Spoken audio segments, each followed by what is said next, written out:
Mrs. Gandhi, how tense is the situation on your frontiers with Pakistan? It's very serious indeed. The two armies are confronting each other. And of course, shelling has been going on for quite some time, even before I left. Do you really think it's possible that Pakistan would attack India with their present internal situations? Well, when there is the sort of chaos which they obviously have, they may take desperate action and feel that an external enemy might unite some of the people there. What about you? Is there a situation in which you might attack Pakistan? Well, I hope not. India has always tried to be on the side of peace and negotiations and so on. But of course we can't endanger our security in any way. Do you frankly expect to see war with Pakistan soon? It does look to many people as if it's inevitable. I don't think one can really give an answer to a question of this kind.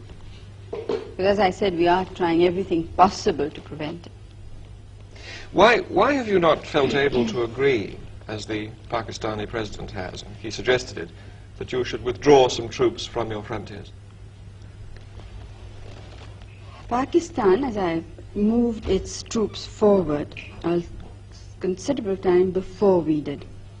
Now, while they were there on our border, nobody raised any question that this would be, endangers peace, it endangers our country. Now, when we felt compelled to, in the interest of our defense, the whole world seems to have woken up. Now, it seems a very unrealistic situation to me. And as far as going back is concerned, our positions are much further back. I mean, we don't have a second line that is that could serve us should Pakistan decide to attack after all. So it would not be, I don't think I would be doing my duty to the country and to the people if we would agree. And one thing you must remember is that we have never attacked anybody, but we have been attacked 3 times. But do you support the Bangladesh guerrillas? Do you support a separate state in East Pakistan? You see, it's not a question of supporting or not. The question is what is likely to happen. I don't think we can shut our eyes to the situation in a neighboring state. I think, and I personally think that most of the world believes this, so they may not be willing to say it out openly, that Pakistan as it existed can never be the same again. But don't you think the situation on your frontiers might be less dangerous if you personally were to meet Yahya Khan, so that you understood each other's positions more clearly? Have you read some of Yahya Khan, the President's speeches and interviews? Yes. Well, and do you still think it would serve a useful purpose? Maybe you would understand each other's positions on the frontier better. You'd understand why your troops are stationed there. No, I understand it perfectly well. There's absolutely no doubt in my mind.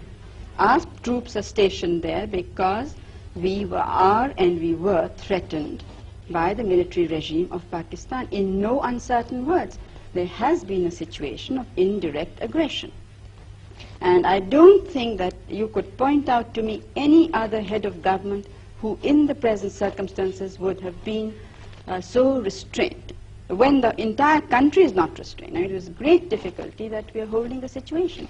And then what we get outside is to equate us with a government which has killed more than 1 million people, which has created conditions of barbarity which I don't think the world has very seldom seen.